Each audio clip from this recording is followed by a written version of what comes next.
Notice on your putter grip that it has a flat front, and our grip is going to slightly change to where our thumbs are down the center. So the left thumb goes right down the middle, and then you're going to do your right hand thumb down the center. Ball position is 1 inch left of center. So when you guys are setting up, club head is in the middle of the feet, ball is directly under the left eye. Okay, I still like to be a hand width of space away, still having some space here so that my legs don't get in the way. Okay, hand width of space, we're gonna grip it. We're gonna go little step left, large step right, so that ball position is forward in our stance. After that, you're gonna go ahead and what we call forward press. Okay, so see right now that the butt of the club is directly at my belly button. I'm literally gonna move my hands 1 inch to the left. Now forward press, they're directly above the ball.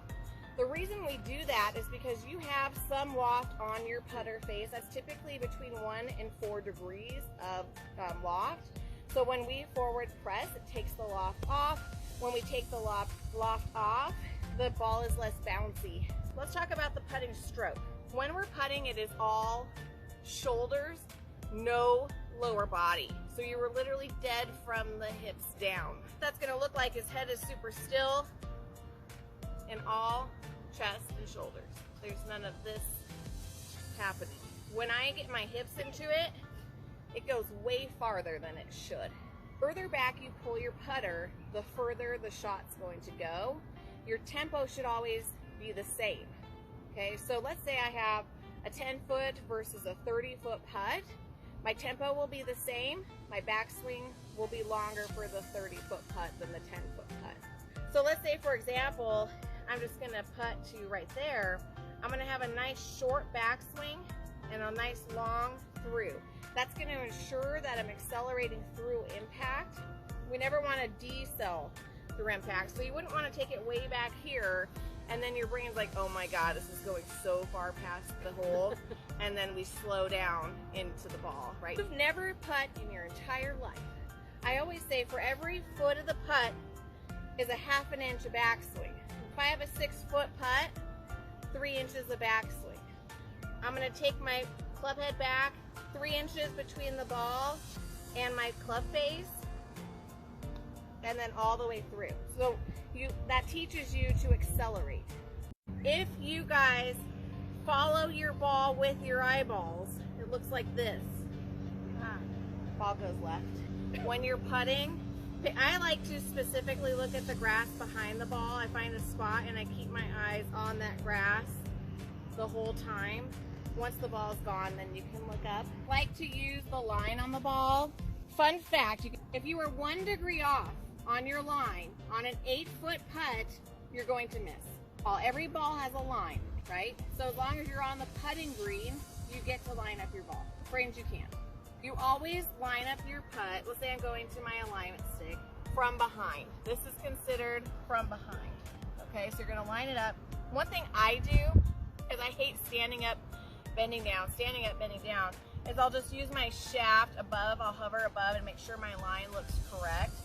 And then I'll step up, double check it, good to go. You never want to approach your ball and line up and be like, oh my God, it looks wrong. So then you shift one way or the other because you will miss it. In that case, it may take a long time, but you're gonna sit back, confirm it. Most of the time it was right. You're gonna line up your putter to your ball and then feet parallel to that. And then remember that we're keeping our eyeballs down. Let's talk about how to read a putt. Think about if I had a hose and I was spraying water from me to the cup, which way would the water go? So what do you guys think? Where's the water gonna go if I'm putting to that hole? Which way is the water gonna break? It's gonna go left to right is how we say it, okay? So if you're envisioning this putt, where do you guys think the highest point of the peak is? Like where do you think the water goes prior to it breaking to the right? Let's say I was envisioning my putt probably about here, do you think, before it starts to curve off. So this is where I aim my ball, the highest point of the break. I'm now using my ball to line up to the peak of the putt. So I'm no longer looking at the cup, I'm looking at the tee. little bit on the left there. And I personally like to practice swing looking up, making sure you have enough room between you and your ball that you don't accidentally hit the ball, because this creates visual field, right? I would never throw a ball to you and not look you in the face. I wouldn't go like this. Then you're gonna do your pre-shot routine. When you look up, again, you're not looking at the cup, right? So that's not my peak.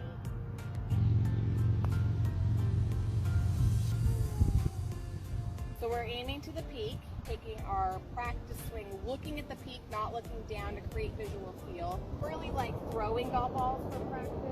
Gives me a good idea of how much backswing I need. You're gonna decide if is it uphill, downhill, or flat, from left to right, or is it straight. Fixing all ball mark here. So you're gonna take your tee. Typically one side would be higher because it would be coming in from the fairway. So you're just gonna stick your tee in that high point. You're gonna push everything from the outside in until it's flat. And then forward, in and forward. What you don't want to do is go in and then up, because that will rip the roots. It takes twice as long for the ball mark to repair. And then if you didn't have spikes on, you could just step on it. But if you did have spikes, you could just use your putter. Say that this is my ball, I'm on the green, and now I have to mark it. Yeah, I like pennies, nickels, dimes. So when you are on the putting green, you can mark it anywhere you want around the ball, as long as you replace it in the same exact spot, okay? If you don't replace it in the same spot, it's 2-stroke penalty. So whatever you choose to do, like wherever you choose to mark it, I would keep it consistent so that you don't forget where you marked it. Talk about some etiquette, okay? So let's say that Gretchen's ball is over there and Chantel is here. That's our flag, okay? So you wouldn't want to walk on someone's line. So Gretchen would not walk across this way. Now, if I'm playing Kyle for dishes, I will walk on it to ensure that I win. So you have 3 options. Option 1 is to go around it this way. Option 2 is to step over it. And option 3 is to go around that way. Actually, if you have spike marks, you can actually repair them now. So like, let's say that Kyle's over here and he's getting ready to putt. And let's say I'm right next to him. I might say, hey, do you mind if I line up my ball while you putt? And if he says yes, awesome. I'll go down here and I'll be lining up my putt. And then I will wait for his ball to leave his putter head, and then I will stand up. He may say no. The biggest lines that are issues in terms of etiquette are directly across. So like, let's say I was putting here and Amanda's right across for me, then my direct line of sight is her. So just keep that in mind, that if you don't have to move, but she just wouldn't be, you know, walking around and talking. And I think it depends who you play with, as well as like talking, right? So like, some people don't care at all and some people care a lot. So I think establishing those rules prior to going out is always nice. One of my favorite putting games is this ladder drill. So we're going to place the tees 1 foot apart, literally with a ball right next to them. From here, you're going to start putting from closest in. As you make them consecutively, you're going to move your way out, but once you miss one, you have to start over. My second favorite game is the Around the World. So how to set this up, you're going to take 1 big step from the cup out, place the tee, and you're going to go around the cup 10 times. You're then going to make sure that your ball isn't too close to the tee, that your putter head's going to hit it, but you're going to see how many out of 10 you can make.